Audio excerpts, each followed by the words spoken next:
Assalamu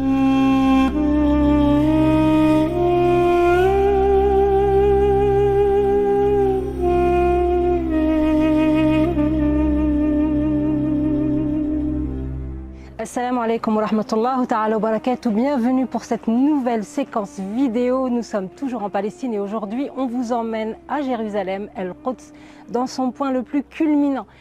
Alors, avant de continuer, n'oubliez pas de vous abonner, n'oubliez pas de suivre nos dernières vidéos et c'est parti, nous allons parler de sacralité des lieux pour les trois religions monothéistes.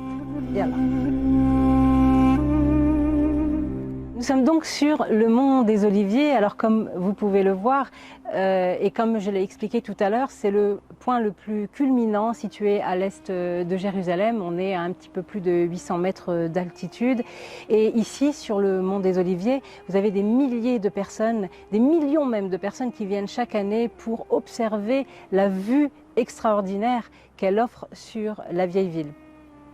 Alors sur le mont des Oliviers, on y trouve des églises, on y trouve des mosquées, on y trouve des lieux saints qui sont saints justement et importants pour les trois religions monothéistes, que ce soit l'islam, le christianisme ou le judaïsme. Alors pourquoi l'appelle-t-on le mont des Oliviers? C'est vrai que c'est une chaîne de collines qui était surplombée d'oliviers. Aujourd'hui, on peut l'apercevoir. Beaucoup d'oliviers ont laissé place à des tombes pour un cimetière juif, musulman et chrétien également. Et c'est peut-être même le cimetière le plus grand au monde.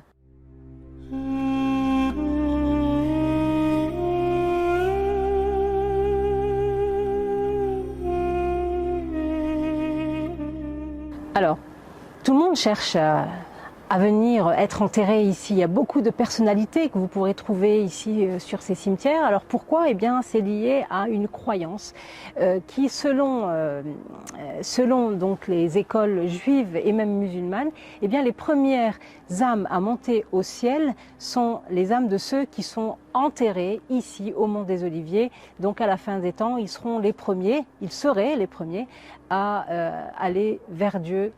Donc, pour le jour de la résurrection, Yawm al-Qiyamah en arabe. Alors, selon la tradition juive, il y a une prophétie messianique qui doit se réaliser depuis le mont des Oliviers, puisque vous savez, la communauté juive attend toujours l'arrivée du Messie, puisqu'elle ne reconnaît pas en Jésus ni au prophète Mohammed, le dernier des prophètes. Eh bien, ils attendent toujours l'arrivée de leur Messie qui, selon eux, doit arriver depuis ce mont des Oliviers. Il doit franchir un pont qui sera établi à la fin des temps et il devra passer par cette porte que l'on aperçoit d'ici, qu'on appelle la porte dorée ou la porte de la miséricorde, Bab al-Rahma, qui est aujourd'hui fermée, raison pour laquelle la communauté juive eh bien, s'acharne à prier tous les jours quotidiennement au pied de cette porte pour demander à Dieu l'ouverture de la porte de la miséricorde afin de laisser le passage au Messie qui doit y entrer, pénétrer au sein de l'esplanade des mosquées dans laquelle eh bien, il doit combattre l'ensemble des mécréants avant l'extinction du monde et le retour de la vie sur terre, ici même, avec Jérusalem comme la capitale avec un C majuscule d'Israël, capitale éternelle évidemment.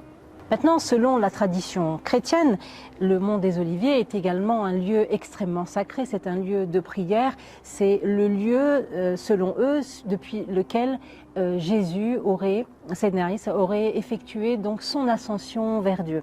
Alors, selon la tradition musulmane, nous avons la même conviction, évidemment, que Sayyidina Isa a effectué son ascension vers Dieu depuis Jérusalem. Ceci dit, personne n'a de précision exacte de l'endroit, même si le lieu qui a été identifié comme étant l'endroit où Jésus donc, a effectué cette ascension, eh bien, on y a construit une église à l'époque byzantine qu'on a appelée donc l'église de l'Ascension. Et lorsque Salah ad-Din Ayyub et son armée sont arrivés ici à Jérusalem, une partie de l'église a été détruite et on y a construit une mosquée qu'on a également appelée la mosquée de l'Ascension.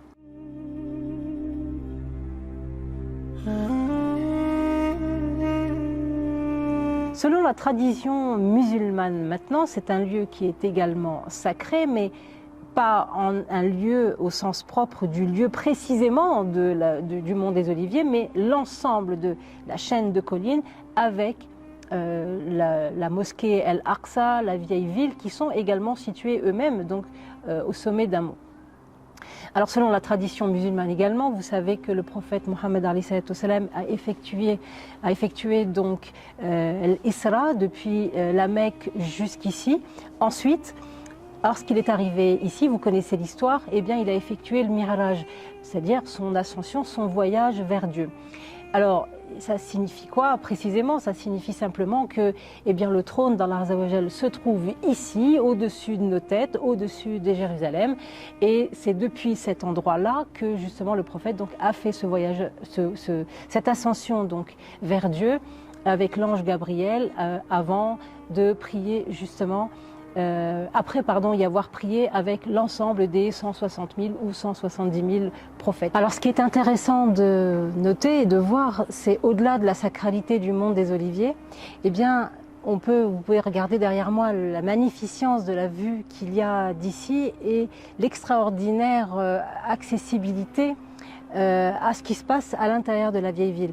Alors ce n'est pas pour rien justement que Salah ad-Din al-Ayyubi, lorsqu'il a libéré justement Jérusalem au XIIe siècle, eh bien lorsqu'il a mis le siège autour de Jérusalem, il a d'abord installé ses quartiers, les officiers étaient d'abord ici, au Mont des Oliviers. Alors pourquoi justement? Parce qu'ils avaient la possibilité de voir ce qui se passait sur l'enceinte de la vieille ville et notamment d'Al-Aqsa, de l'esplanade des mosquées, parce qu'à l'époque, les croisés qui occupaient donc Jérusalem eh bien, avaient fait du dôme du rocher, Qubbat al-Sakhra, ils en avaient fait une église et Masjid al-Aqsa, la mosquée al-Aqsa, a été transformée en palais royal.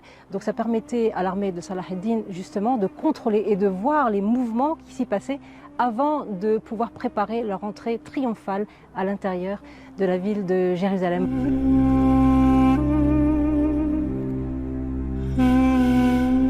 Voilà, merci beaucoup de nous avoir suivis. J'espère que cette vidéo vous a donné envie de venir en Palestine, de venir vous inscrire avec nous pour vos prochains séjours, mais surtout d'en savoir un petit peu plus sur l'histoire, sur votre histoire.